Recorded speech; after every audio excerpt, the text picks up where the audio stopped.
Your single defense is irrelevant.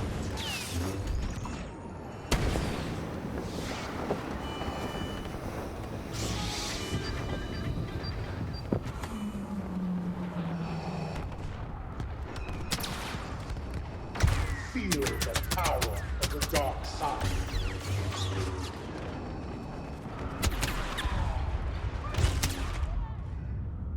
Distance will not protect you.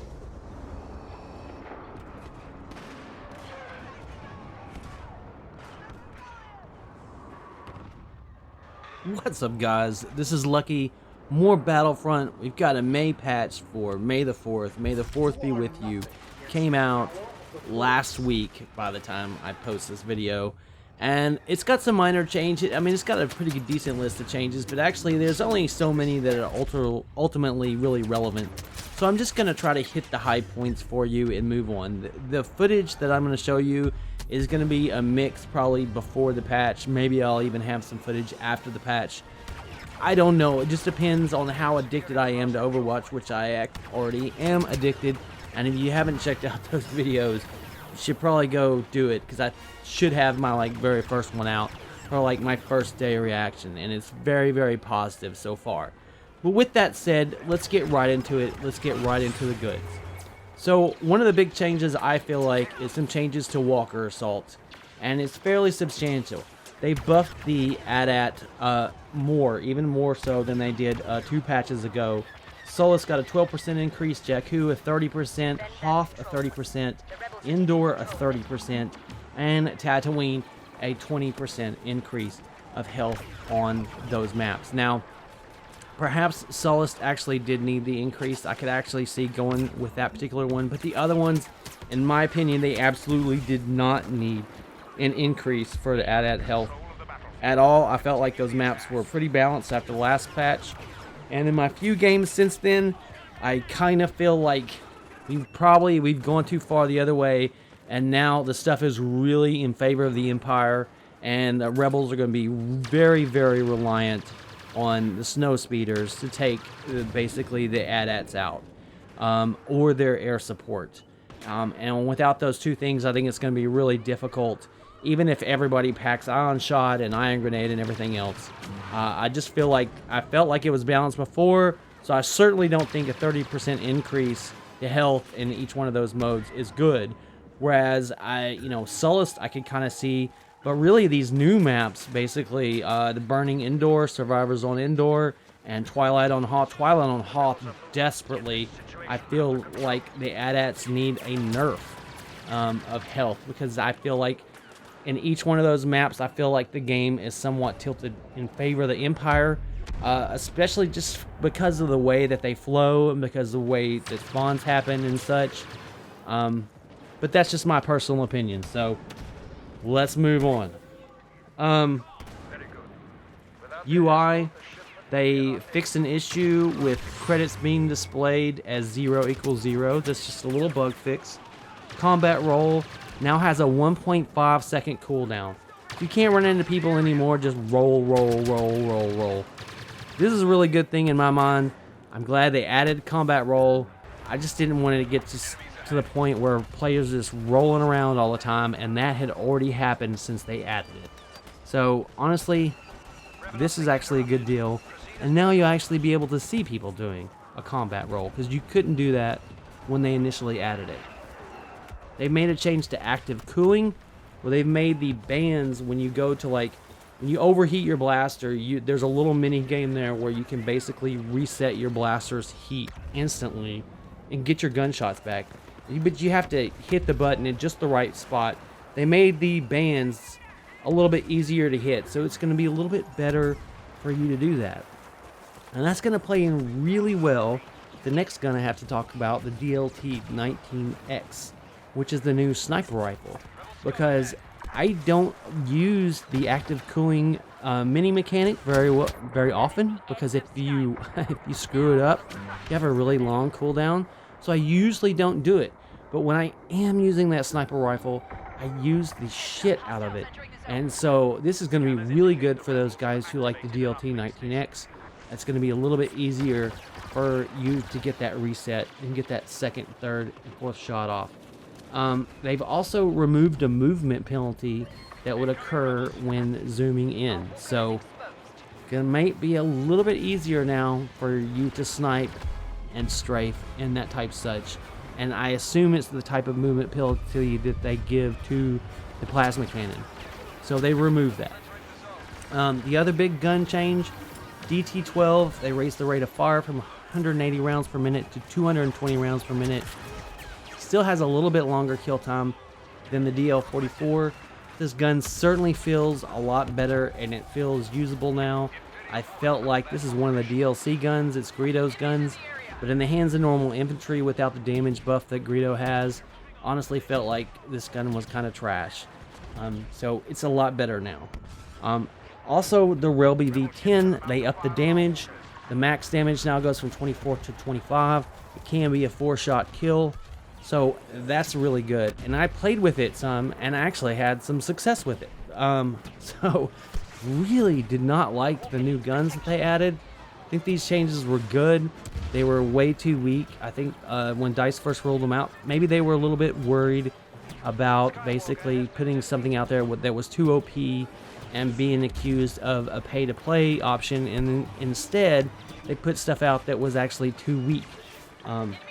So they got mild buffs, and they're certainly not OP yet, but they are at least usable now. The RT-97C Heavy Blaster got its damage sway, its weapon sway reduced when firing.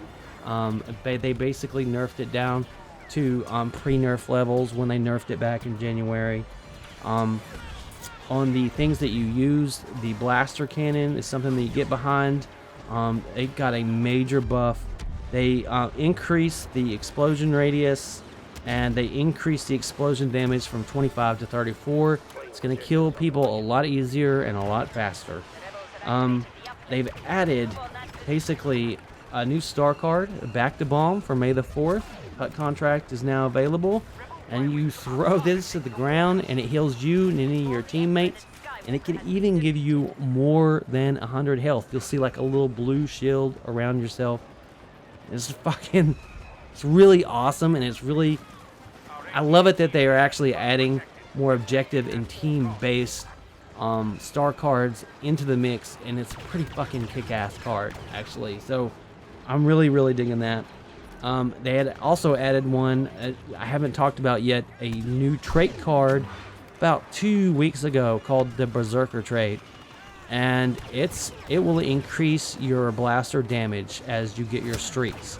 And at trait 3, it not only increases your blaster damage, but it also lowers the damage that you can take. Now the catch is, 1, the blaster damage increase only applies while you are damaged, while you're not at 100% health. And 2, you heal a lot slower. A lot slower. But once you do, I mean, I'm not crazy about the trait, because at level 1 and level 2, it's not that good. But at level 3, with that major damage boost, man, the guns like the E11 and pretty much everything just wrecks people. So it's really fun at level 3. Level 1 and 2, again, not so much. But it is a really cool card, and it's definitely now in my rotation along with Bounty Hunter and Scout. They have also tweaked the personal shield again. Now you can use jump pack with it, and you can also swap weapons, which is something that you could not do since the last patch. They've also buffed the Dioxis Grenade.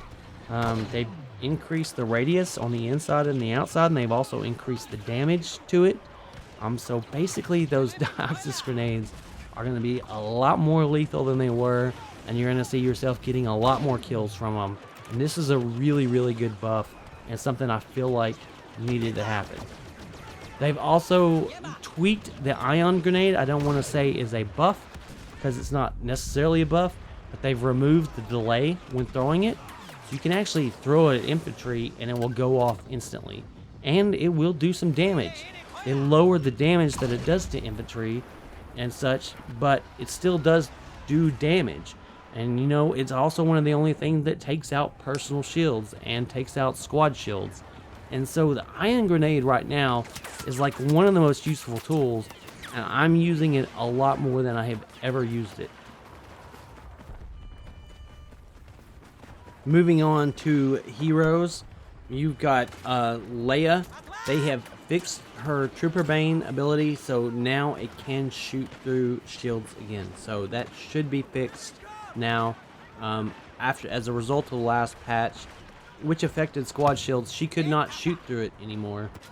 Trooper Bane now shoots through shields again.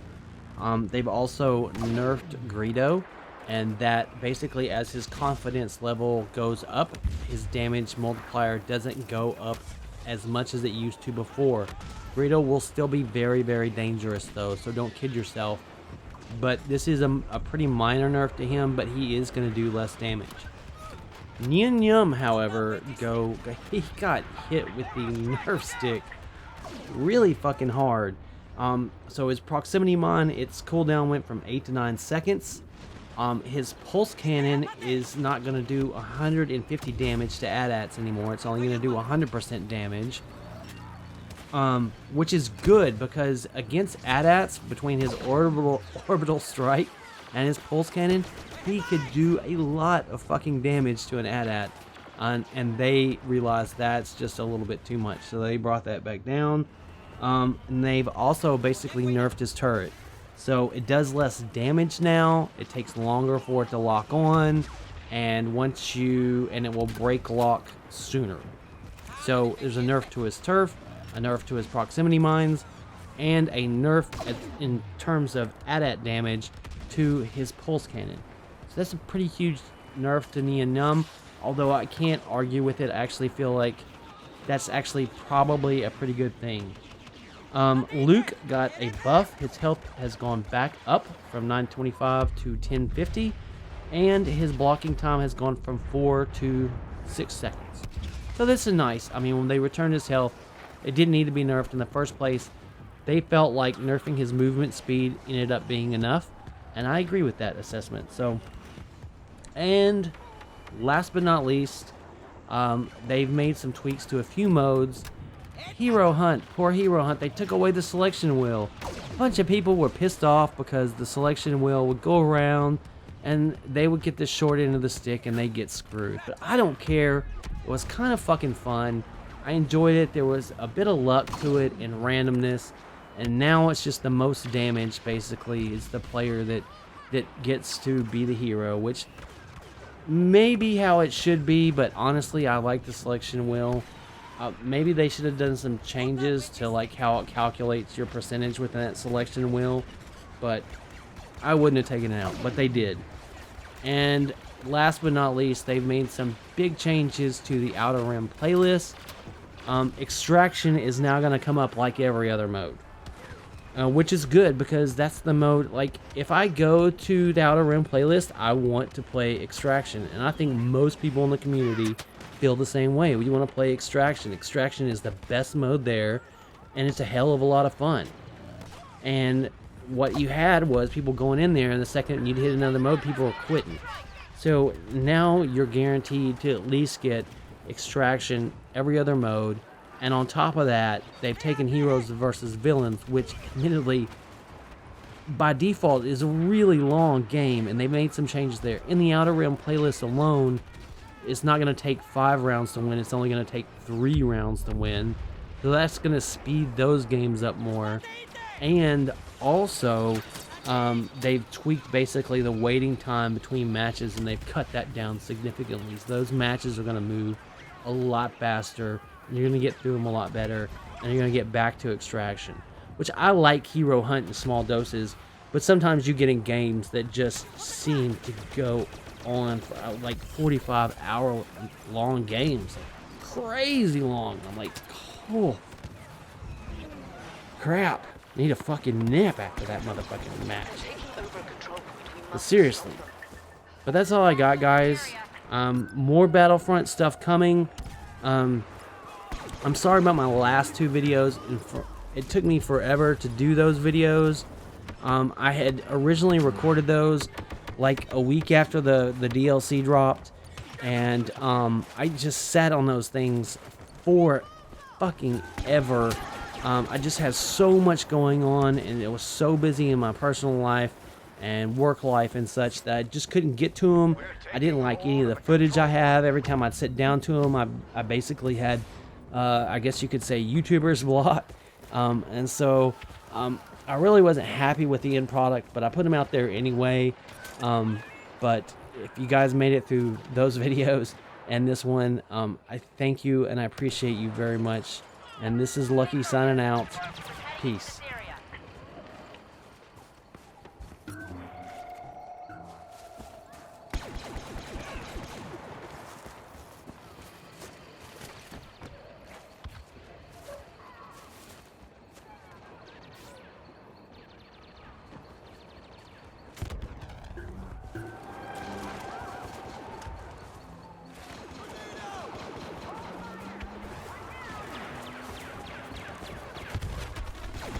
They have pushed us back.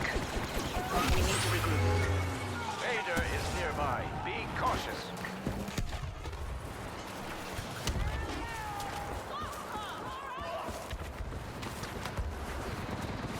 We're taking over a control point.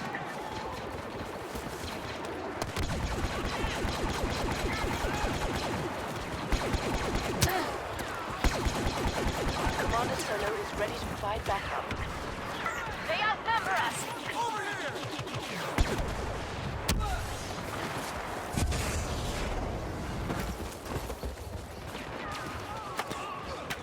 Defend the control point. Imperials are taking control.